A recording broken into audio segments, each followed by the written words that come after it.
মনিরামপুর উপজেলার একটি সংযোগ সড়ক যেটা হলো মনিরামপুর উপজেলার ঝাপা ইউনিয়নের রাজগঞ্জ কমলপুর থেকে ঝাপা যেতে একটি সংযোগ সড়ক, যেখানে স্থানীয় সরকার প্রকৌশলী অধিদপ্তর থেকে বরাদ্দ হয়েছিল 2,14,99,884 টাকা।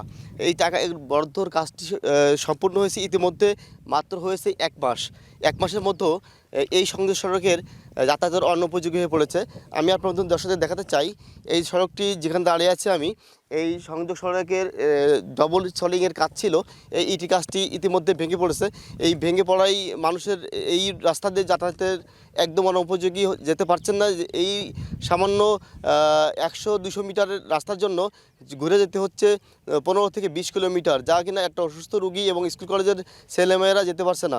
আমি এখন কথা বলবো, এখানে এই রাস্তার পরিদর্শন করতে আসছেন বাংলাদেশ জামাত ইসলামের মনিরামপুর উপজেলা শাখার সম্মানিত আমির অধ্যাপক ফজলুল হক। আমি কিন্তু কথা বলতে যাচ্ছি অধ্যাপক ফজলুল হকের সাথে।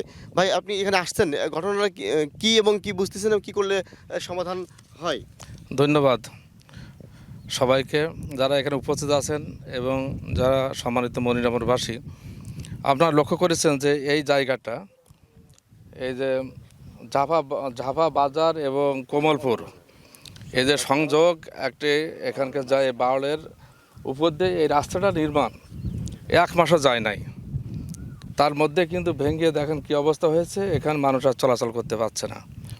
অথচ এখানে 2 কোটি প্রায় 15 লক্ষ টাকা বরাদ্দ হয়েছে। এখানে ইঞ্জিনিয়ার কী ধরনের প্ল্যান করেছেন আর কন্ট্রাক্টর কীভাবে এখানে দুর্নীতি করেছেন, যার কারণে এই রাস্তাটায় লোকজন সেইভাবে কিন্তু যাতায়াত করতে পারছে না। অথচ একটা জনগুরুত্বপূর্ণ একটা রাস্তা, এখান থেকে প্রায় এর কারণে 10 থেকে 15 কিলোমিটার রাস্তা কিন্তু ঘুরে আসতে হচ্ছে লোকজনকে। তা আসলে এটা খুবই দুঃখজনক যে মানুষ এখন, যেহেতু এখন বর্তমান যে জামানায়, এই সময় কিন্তু মানুষ চায় যে সব কিছুকে দ্রুত সেখানে তার কাজটা সম্পন্ন করতে পারে। একদম অসুস্থ মানুষ এখান থেকে যাইতে গেলেও যদি 15 কিলোমিটার ঘুরে যেতে হয়, তা সেই রুগীটাও কিন্তু বাঁচা সম্ভব নয়। এই জন্য কিন্তু এই গুরুত্বপূর্ণ রাস্তাটা কোনো কাজ করবেন, এটা আমরা এই সরকারকে বলবো, এবং সাথে সাথে এখন যারা এটা যেটা নিয়েছেন, যে কর্মকর্তারা দায়িত্ব পেয়েছেন এবং যে কন্ট্রাক্টর এবং ইঞ্জিনিয়ার যারা প্ল্যান করেছেন, আমি তাদেরকে আর অনুরোধ করব যে দ্রুত সময়ের মধ্যে আবার তারা বসে এই রাস্তাটা যাতে দ্রুত নির্মাণ করে দেন এবং জনগণ যাতে আবার দ্রুত সময়ের মধ্যে তারা চলাচল করতে পারে। আমি এই আবেদন রাখছি, এবং দ্রুত সময়ের মধ্যে যদি এটা সম্পন্ন না করা যায়, তাই জনগণের যে একটা ভোগান্তি, এই ভোগান্তি জনগণ আবার ফুঁসে উঠতে পারে যে কোনো সময়। এই জন্য আমি অনুরোধ করব তাদেরকে, যারা যে কন্ট্রাক্টর দায়িত্ব নিয়েছেন, যেন তার যথাযথ দায়িত্ব পালন করেন এবং একটা সংক্ষিপ্ত সময়ের মধ্যে এটা সম্পন্ন করেন।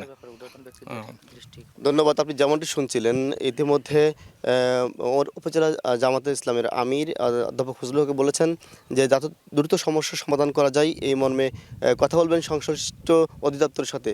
এটি স্থানীয় সরকার মন্ত্রণালয়ের অধিদপ্তরে কথা বলে সমাধান করার ব্যবস্থা করবেন। এবং আমি আপনার মাধ্যমে একটা কথা জানিয়ে রাখি, বাংলাদেশ জামাত ইসলামের মনিরামপুর সদ্য নবনির্বাচিত অ্যাডভোকেট গাজী ইনামুল হক, তিনি কিন্তু নির্বাচিত হয়েছেন এই মনিরামপুর থেকেই, যে কারণেই এই কাজটি করতে সহজ হবে এমনটি বলেছেন। আমি আপনার মধ্যে আরেকটা কথা জানিয়ে রাখি, যশোর মনিরামপুর উপজেলার এই সড়কটি সংস্কার না হলে এই অঞ্চলের স্কুলগামী ছাত্র ছেলেমেয়েদের অত্যন্ত ক্ষতিবিদ্ধ পড়ে যাচ্ছে, যে কারণে দ্রুত সংস্কার দরকার, এমনটি স্থানীয় লোকজন বলেছেন। ধন্যবাদ আপনাকে।